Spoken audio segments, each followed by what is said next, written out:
Banjir bandang kembali melanda Maninjau Agam, Sumatera Barat. Banjir terjadi akibat meluapnya Sungai Batang Aya Pisang setelah hujan deras melanda daerah itu sejak Kamis siang. Air bercampur lumpur, kayu dan batu menerjang pemukiman dan jalan raya yang menghubungkan Bukit Tinggi Maninjau dengan Lubuk Pazung.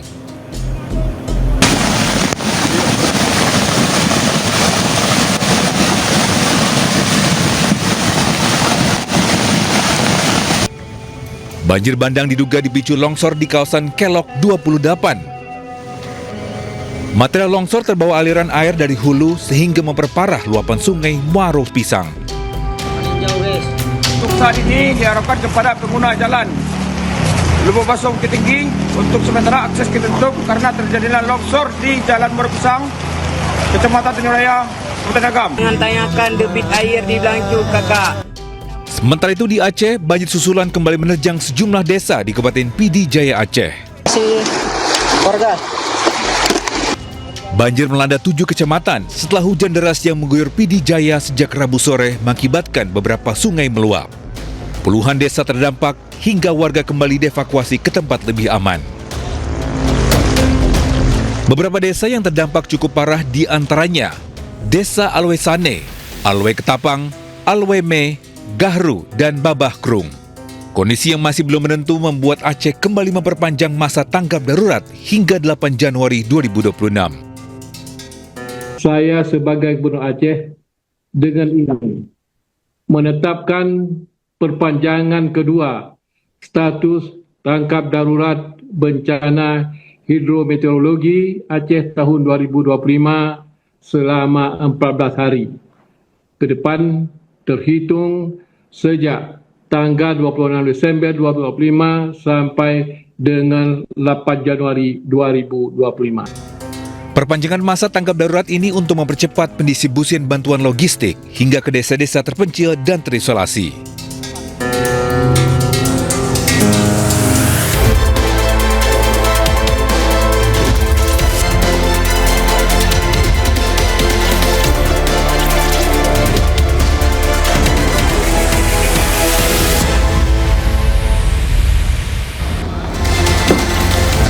Halo Sobat Siang Pemirsa, Presiden Prabowo Subianto instruksikan jajarannya untuk tidak libur selama Nataru dan terus tangani bencana di Pulau Sumatera. Sementara itu di Bandung, Jawa Barat, pungli merajalela. Wali Kota Farhan pun turun langsung untuk berantas pungli. Selain informasi tadi, kami juga akan menghadirkan beragam informasi menarik dan terkini terkait kebijakan hingga kegiatan para pemimpin bangsa. Bersama saya Togi Naga, inilah Pemimpin Rakyat, Pemimpin Beraksi, Rakyat Awasi.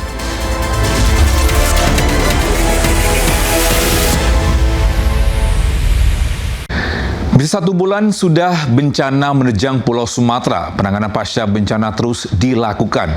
Pemerintah juga akan bagikan uang 8 juta rupiah bagi para korban bencana Sumatera. Semua satu tim bekerja keras, bahu-membahu mengatasi masalah di lapangan. Saya mohon jangan pejabat-pejabat tokoh-tokoh datang ke daerah bencana hanya untuk foto-foto dan untuk dianggap hadir. Ya. Kita tidak mau ada budaya wisata bencana. Saya telah minta maaf, saya tidak punya tongkat Nabi Musa. Kita tidak bisa selesaikan dalam 3 hari, 4 hari, 5 hari. Mungkin 2-3 bulan aktivitas akan benar-benar normal. Pemerintah tak pernah meninggalkan korban bencana di Pulau Sumatera. Bantuan pun terus dikirimkan ke wilayah terdampak bencana. Bantuan tahap 3 dari Kementerian Pertanian dan Badan Pangan Nasional kembali tiba di Pelabuhan Umum Krueng Gekeh. Sebanyak 220 ton bantuan tahap 3 diangkut menggunakan KRI Makassar 590. Nantinya bantuan akan dibagikan ke 2 wilayah, yakni Aceh dan Sumatera Utara. Pemerintah juga telah menyiapkan bantuan keuangan bagi korban bencana. Korban bencana Sumatera akan mendapatkan bantuan sebesar 8 juta rupiah per kepala keluarga. Dengan rincian, bantuan dana isian rumah sebesar 3 juta rupiah dan untuk pemulihan ekonomi sebesar 5 juta rupiah. Tak hanya itu, mereka juga mendapatkan sejumlah bantuan lain seperti beras, uang lauk pauk, hunian sementara dan tetap, dan uang tunggu hunian. Mereka juga mendapatkan santunan bagi korban jiwa mendapatkan 15 juta rupiah, sementara untuk korban luka berat mendapatkan 5 juta rupiah. Tak hanya bantuan keuangan, pemerintah terus membangun hunian tetap dan sementara untuk korban bencana. Pembangunan hunian sementara bertujuan memberikan tempat tinggal sementara yang layak dan aman bagi masyarakat korban bencana. Tim Liputan iNews melaporkan. Ya, dalam mengantar bantuan tak jarang harus bertaruh nyawa. Salah satunya adalah saat Wakil Bupati Aceh Tengah Muksin Hasan meninjau desa Bergang, Ketol, Aceh Tengah yang masih terisolir akibat terputusnya akses jalan. Muksin Hasan nyaris terjatuh ketika menyeberangi sungai menggunakan jembatan dari Sling Baja. Karangampar, Bantan Redo, Bergang. Bismillah.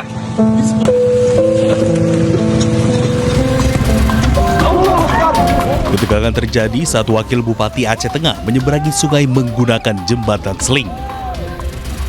Saat di tengah sungai berarus deras, salah satu tali pengikat terputus.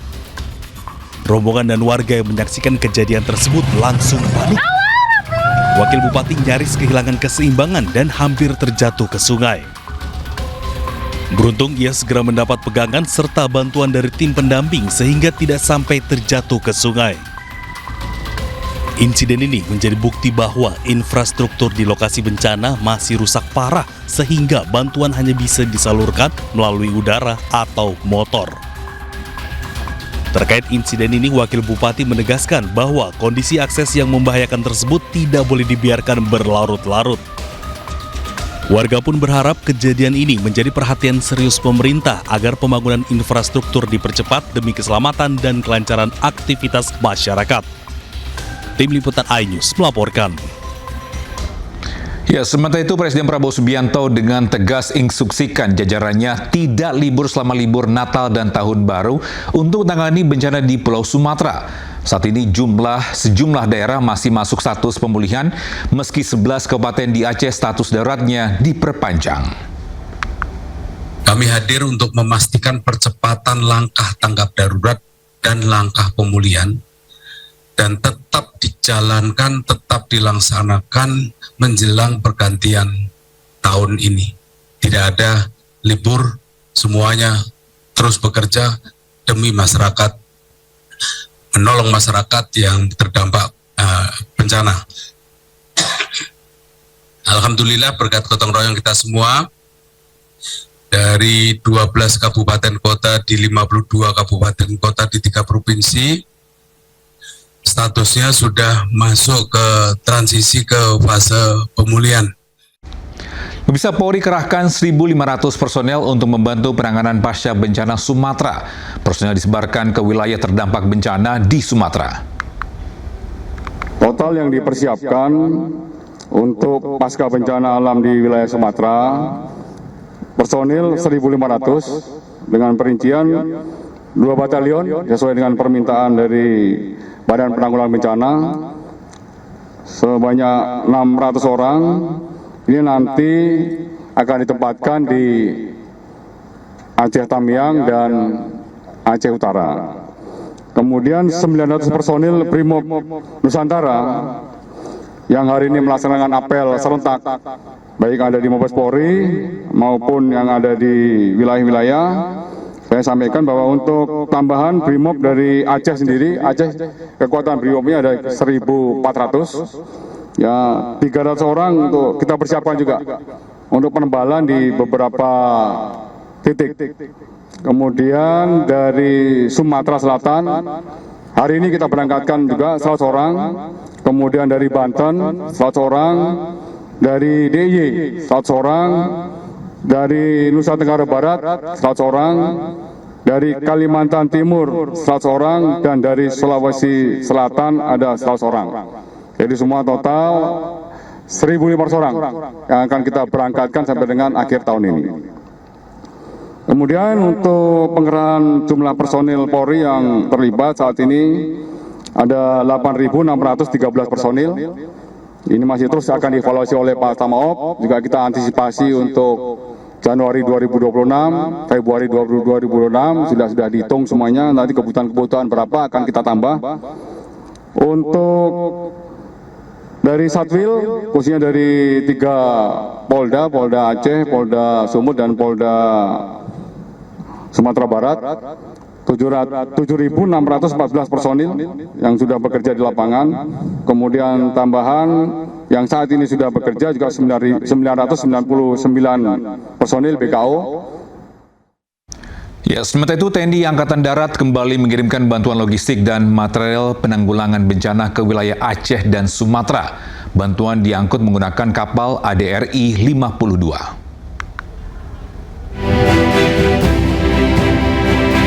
TNI Angkatan Darat menunjukkan komitmennya dalam mendukung penanganan bencana alam di Sumatera dan Aceh.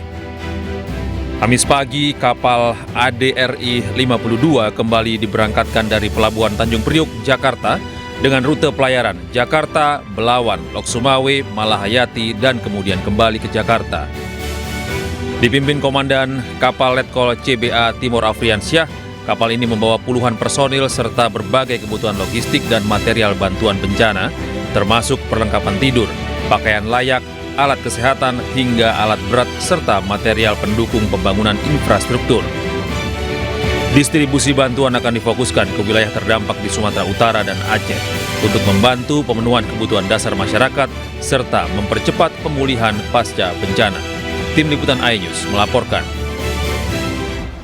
Ya, usai jeda kita akan memantau lalu lintas hingga tempat wisata saat libur Natal dan Tahun Baru. Tetaplah di iNews.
Intinya Kementerian Pariwisata sudah berupaya banyak hal. Kami sudah mengisyu surat edaran kepada pemerintah daerah, asosiasi dan pengelola daya tarik wisata untuk mengkaji dari segi risiko dan memastikan wisatawan itu aman, nyaman, dan juga memperhatikan kondisi cuaca, bagaimana dampaknya kepada destinasi tersebut.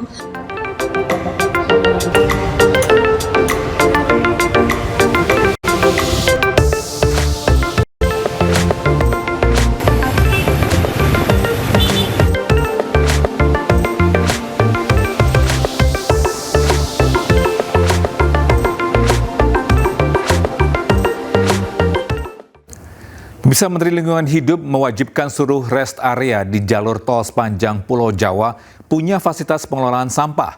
Pemerintah menyiapkan sanksi denda hingga hukuman penjara bagi rest area yang mengabaikan persoalan sampah.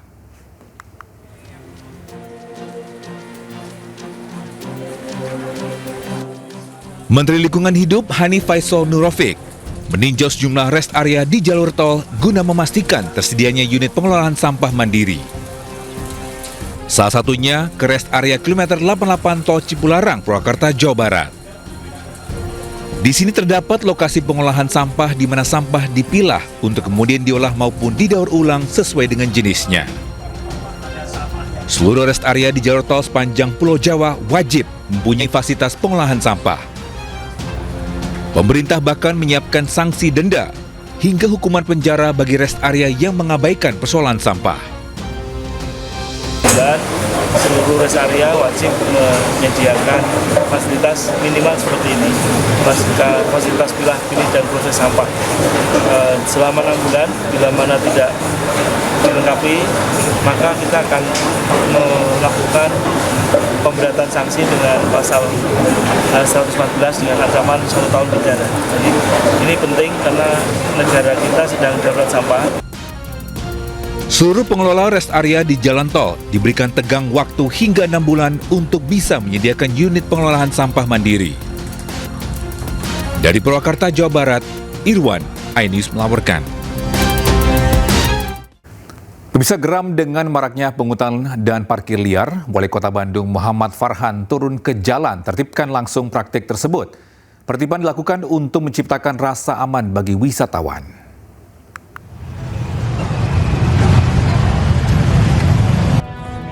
Gerah dengan laporan masyarakat terkait pungutan dan parkir liar di wilayahnya, Wali Kota Bandung Muhammad Farhan langsung mengambil tindakan. Bersama aparat terkait, Farhan turun ke jalan menertibkan praktik pungli dan parkir liar yang dikeluhkan warga itu. Saat penertiban, Wali Kota Farhan menemukan ratusan kendaraan motor terparkir di atas trotoar. Selain itu terdapat puluhan mobil yang juga terparkir di badan jalan di depan kantor pos Asia Afrika. Seluruh kendaraan yang melanggar aturan kemudian dihalau petugas ke kantong parkir resmi yang telah disediakan. Ini akan ada tindak pidana ringan, di mana mereka akan kena tindakan pidana berupa kewajiban melapor dan uang punglinya semua akan disita. Tadi berapa Pak? Dicari berapa parkir di sini Pak? Menurut kabar katanya 10 ribuan per motor.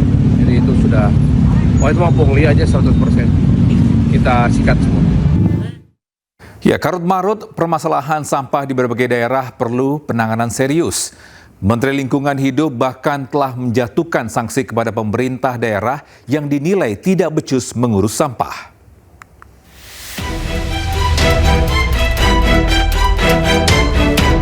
Truk pengangkut sampah mengantre panjang di jalan menuju TPA Cipayung, Depok. Antrean truk mengular hingga memenuhi badan jalan dan telah berlangsung selama beberapa hari terakhir. Kondisi ini terjadi karena tempat pembuangan akhir Cipayung sudah kelebihan kapasitas. Sampah dari seluruh wilayah kota Depok ini mencapai 1.400 ton per hari.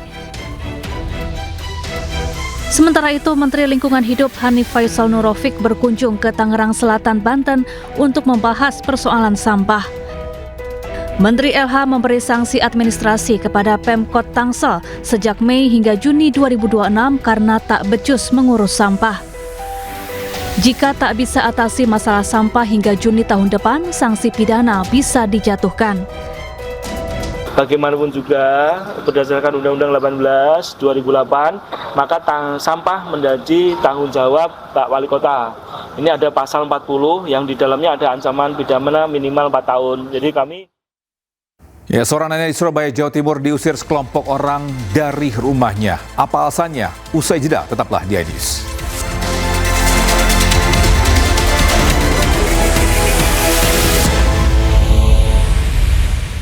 Pemirsa, 4 orangutan yang diperdagangkan secara ilegal di Thailand dipulangkan ke Indonesia.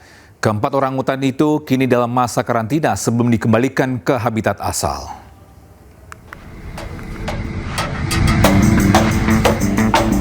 Empat orang utan berjenis Sumatera dan Tapanuli ini tiba di Bandara Internasional Soekarno-Hatta, Tangerang, Banten. 4 orang utan bernama Wus, Jainun, dan Raikin ini diterbangkan dari Bangkok, Thailand. Sebelumnya, keempat orang utan ini hendak diperdagangkan secara ilegal. Keempatnya kemudian menjalani masa karantina di Langkat, Sumatera Utara sebelum dikembalikan ke habitat asal. Seperti yang saya katakan tadi, pertama tentu kita bergembira, berbahagia, mengucapkan puji syukur kepada Tuhan Yang Maha Esa, alhamdulillah.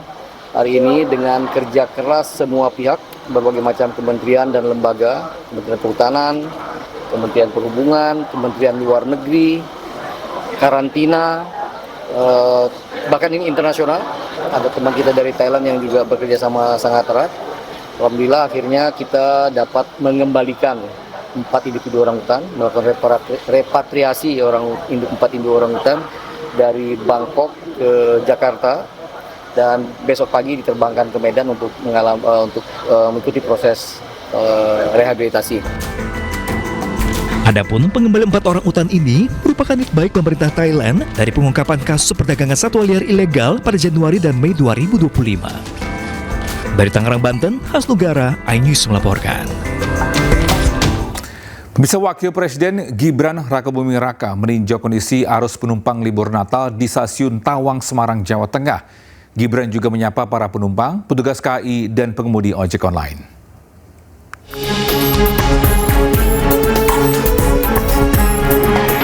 Wakil Presiden Gibran Rakabuming Raka bersama Wakil Gubernur Jawa Tengah Taci Yassin Maimun meninjau kondisi arus penumpang di Stasiun Tawang, Semarang pada musim libur Natal. Gibran memastikan kelancaran arus penumpang dan kondisi stasiun benar-benar nyaman untuk melayani penumpang. Gibran juga menyapa para penumpang dan petugas KAI di peron stasiun. Humas PT KAI Daup 4 Semarang menyebut Wapres Gibran mengapresiasi petugas Stasiun Tawang yang melayani penumpang dengan baik. Ya, tadi belum seperti kita lihat tadi ya, melihat langsung fasilitas pelayanan kami dan juga proses beautifikasi di Stasiun Semarang Tawang ini. Beliau tadi juga menyapa penumpang yang akan menggunakan kereta api di Stasiun Tawang. Pesan apa yang disampaikan Pak kepada Daup? Ya, intinya sih kalau lihat secara eksplisit ya, beliau mengapresiasi atas layanan yang ada di KAI Daup 4 khususnya di Stasiun Semarang Tawang ini. Semarang Tawang ini, dan mudah-mudahan ini menjadi contoh juga bagi yang lainnya supaya bisa memberikan layanan yang terbaik bagi masyarakat yang akan menggunakan fasilitas ini. Sebelum mengakhiri kunjungannya, Gibran bertemu puluhan pengemudi ojek online di depan Stasiun Tawang. Gibran juga melayani sejumlah pengemudi ojol yang ingin bersuah foto sambil membagikan sembako. Dari Semarang, Jawa Tengah, Dudi Marendra, iNews melaporkan. Pemirsa, seorang nenek di Surabaya, Jawa Timur diusir sekelompok orang dari rumahnya. Tidak hanya diusir, kelompok diduga ormas ini juga membongkar dan meratakan rumah nenek berusia 80 tahun itu. Dan bisa informasi ini sekaligus menutup Mimpin Rakyat hari ini. Temukan informasi-informasi terbaru lainnya di www.inews.id dan cuplikan tayangan berita iNews dapat Anda saksikan di kanal YouTube era Official iNews. Saya Togis Naga dan kerabat kerja yang bertugas pamit undur diri. Pemimpin rakyat, pemimpin beraksi, rakyat awasi. Sampai jumpa. Nah, iya, saya sudah dengan baik-baik. Nah, iya. Cari anaknya tak bawa keluar. Ini rumahnya siapa? Rumahnya siapa? Kan tunjukkan rumahnya siapa? Kan tunjukkan, saya minta surat itu tidak ditunjuk. Saya sudah menunjukkan. Sekarang kita sudah gak bicara surat. Percuma bicara surat. Wong ini sempurna kok gak bicara surat. Ayo ibu keluar. Ayo. Inilah rekaman video saat nenek berusia 80 tahun diusir sekelompok orang dari rumahnya di kawasan Jala Sambi Kerep, Surabaya. Nenek bernama Elina Wijayanti ini bahkan diseret hingga diangkat paksa keluar rumah. Tidak hanya itu, sejumlah berkas pribadinya juga dirampas oleh sekelompok orang ini. Beberapa hari usai pengusiran, rumah Elina dibongkar dan kini sudah rata dengan tanah. Ia mengaku pengusiran tanpa didasari putusan dari pengadilan. Akibat peristiwa tersebut, Elina didampingi kuasa hukumnya melapor ke Polda Jawa Timur. Dia mengaku mendapat perlakuan kasar hingga terluka. Orang banyak dan baju merah tulisannya apa? Tulisannya Madas Malika. Ada berapa orang? Banyak. Orangnya banyak. Usiran secara paksa. Gini aja, pasal apa aja ya, yang dilaporkan? Ya, jadi sementara ini 170. 170. Ya, jadi pengeroyokan. Setelah viral di media sosial, Wakil Wali Kota Surabaya Armuji langsung mendatangi lokasi dan memediasi pihak keluarga Elina dan orang yang mengaku sudah membeli lahan milik Elina sejak 2015 lalu. Armuji mengecam cara premanisme sekelompok orang itu yang mencoreng nama baik Kota Surabaya. Armuji meminta masalah lahan ini untuk diselesaikan melalui jalur hukum yang resmi. Saya nggak melihat benar dan salah, enggak. Melihat kemanusiaannya itu loh. Itu melihat kemanusiaannya. Semua orang melihat seperti itu. Bener, sampean pendidikan masuk nggak ngerti. Sampean bayari korak itu piro sih Pak? Saya kira proses hukum. Ya.